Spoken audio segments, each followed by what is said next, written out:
Hallelujah ප්‍රශංසා වේවා. නමස්කාර වේවා. ස්වාමීන් වහන්සේට මහිමය වේවා. හොඳයි. මිත්‍රවරුනි, දෙවියන් වහන්සේ කවුද? දෙවියන් වහන්සේ යනු කවුද? ගීතාවලිය 82 ගීතිකා කොටසේ මේ ගැන විශේෂ වූ සඳහනක් කරනවා. උන්වහන්සේ කවුද කියලා. දැන් දෙවියන් වහන්සේ එහෙම නැත්නම් මේ දේව සංකල්පය අපි විවිධ විදියට අද සමාජය විසින් අර්ථකථනය කරනවා. මොකද බොහෝ දෙවිවරු ඉන්න නිසා. එතකොට විවිධ ආගම් තිබෙනවා. ඒවල විවිධාකාර වූ දෙවිවරු ඉන්නවා. ඒ නිසා මේ ක්‍රිස්තියානි ඉන්න දෙවියන් වහන්සේ තවත් ඒ වගේ දෙවි කෙනෙක් කියලා තමයි බොහෝ දෙනෙක් බහුතර දෙනෙක් හිතන්නේ. බොහෝ දෙනෙක් හිතන්නේ. ඉතින් ඒ කාරණේ එහෙම නෙමෙයි. ඇයි මේ ක්‍රිස්තියානි අපි කතා කරන දෙවියන් වහන්සේ එහෙම නැත්නම් ටිකක් තේරෙන්නකෝ ජේසුස් වහන්සේගේ පියාණන් වහන්සේ කියලා කියන්නේ කවුද කියලා කිව්වොත් සරලව ප්‍රධාන හඳුන්වා දීම කරොත් මේ දෙවියන් වහන්සේ ඇවිල්ලා සමස්ත ලෝකේම මැවුම්කරු සමස්ත ලෝකේම නැත්නම් මේ පෘථුවිය ගත්තොත් එහෙම පෘථුවියේ ඉන්න සියලු මිනිස්යන්ගේ සියලු ජාතීන්ගේ අයිතිකරුවාණන්. ආමෙන් හාලෙලූයා. මේක බයිබලේ එහෙම නැත්නම් සුද්ධ ලියවිලි මේ පොත් 66 තුල බොහෝ ස්ථානවල සඳහන් වෙනවා. ඒ ස්ථානවලින් එක් ස්ථානයක් ඔබට පෙන්වුවොත් එහෙම ගීතාවලිය 82 ගීතිකා කොටසේ මේ ගැන හරි විශේෂ වූ විදියට තිබෙනවා. මේ ගීතාවලිය 82 8 වෙනි කොටසේ අන්තිම හරිය තිබෙනවා දෙවියන් වහන්සේ නැගිට පොළොව විනිශ්චය කළ මැනව. මක්නිසාද ඔබ සියලු ජාතීන් හිමි කරගන්නා සේක. මිත්‍රවරුනි, මේ ගැන මේ ප්‍රකාශය ටිකක් මේක විස්තර කරලා බැලුවොත් එහෙම මේක අභ්‍යන්තරයට ගිහිල්ලා බැලුවොත් එහෙම නැත්නම් මේක පොඩ්ඩක් ලියලා බැලුවොත් එහෙම මේක පැහැදිලි කරගත්තොත් බයිබල් ගුරුවරුන්ගේ මතය සහ ඔවුන්ගේ අදහස තමයි මේ ස්ථානයේ සඳහන් වන්නේ මක්නිසාද ඔබ සියලු ජාති හිමි කරගන්නා සේක යනු සියලු ජාතීන් වක්‍රාකාරව කියන්නේ උන්වහන්සේට අයිති බව.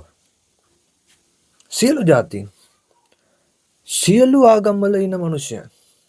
ඇයි ඒ සියල්ලන් අද විවිධ කණ්ඩායම් වලට විවිධ ජාතීන් වලට විවිධ ආගම් වලට බෙදිලා හිටියට මේ පෘථිවි තලය තුල ඔවුන් එන්නේ එක මාර්ගයකින් විතරයි.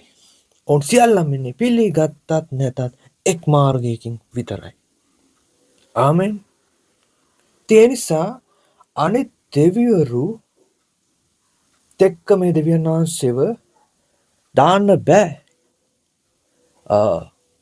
සමාන කරන්න බෑ කියලා කියන්නේ අන්න ඒ නිසායි. කිසිසේත් ඒක වෙන්නේ නැහැ, සමාන වෙන්නේ නැහැ. මන්ද එවැනි දෙවිවරු කියලා වෙන කවුරුත් නැහැ කියලා මේ සුද්ධ බයිබලේ පැහැදිලිව ප්‍රකාශ කරනවා. ඇත්තේ එක දෙවියන් වහන්සේ එකම නැත්නම් එක දෙවි කෙනෙක් පමණයි කියලා. ඒ දෙවියන් යටතේ ස්වරූප කීපයක් තිබෙනවා. ඒ නිසා ත්‍රිත්වක දෙවියන් වහන්සේ නැත්නම් දෙවිවරු තිදෙනෙක්ගෙන් සමන්විත එක් තැනැත්තෙක් කියලා හඳුන්වා දීමක් සුද්ධ බයිබලය විසින් කරනවා. ආමෙන්. ඒක වෙනම එකක්, ඒක වෙනම බැලිය යුතු එකක්. කෙසේ හෝ සමස්තයක් විදිහට සුද්ධ බයිබලය පෙන්වන්නේ මුළු ලෝකයටම ඇත්තේ එක දෙවි කෙනයි. මේක මිනිස්යාට අද වෙන විට සම්පූර්ණයෙන්ම මනුෂ්‍යයාගේ මනසේ එහෙම නැත්නම් මනුෂ්‍යයාගේ කොහොමද එහෙම කියන්නේ සම්පූර්ණයෙන්ම මනුෂ්‍යයාට වටහා ගැනීම අවුල් කරලා තිබෙන්නේ. කවුද? අන්ධකාර පුත්‍රයා විසින් සම්පූර්ණයෙන්ම මේක අවුල් වියවුල් කරලා තිබෙන්නේ. ආමෙන්.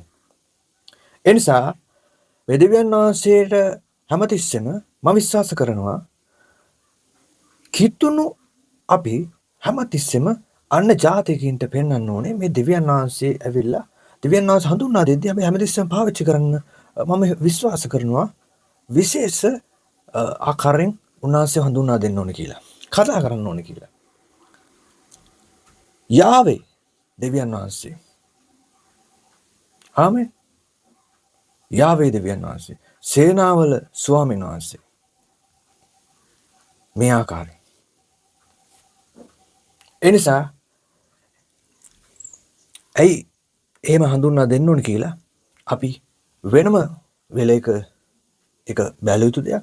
එන අද දවසේ මේ දෙවියන් වහන්සේ කවුද කියලා මම විශ්වාස කරනවා අපිට යම් පණිවිඩයක් ලැබෙන්නේ නැති කියලා. ආමෙන්. එහෙනම් උන්වහන්සේ කවුද? අවසාන වශයෙන් සරලව ප්‍රධාන හඳුන්වා දීම තමයි උන්වහන්සේ ඇවිල්ලා සියලු ජාතීන්ගේ සියලු ආගම්වල පිළිගත්තත් නැතත් සියලු මිනිස්යන්ගේ කොටිම මේ පෘථිවියේ ඉන්න සියල්ලන්ගේ අයිතිකරුවන්. ආමෙන්.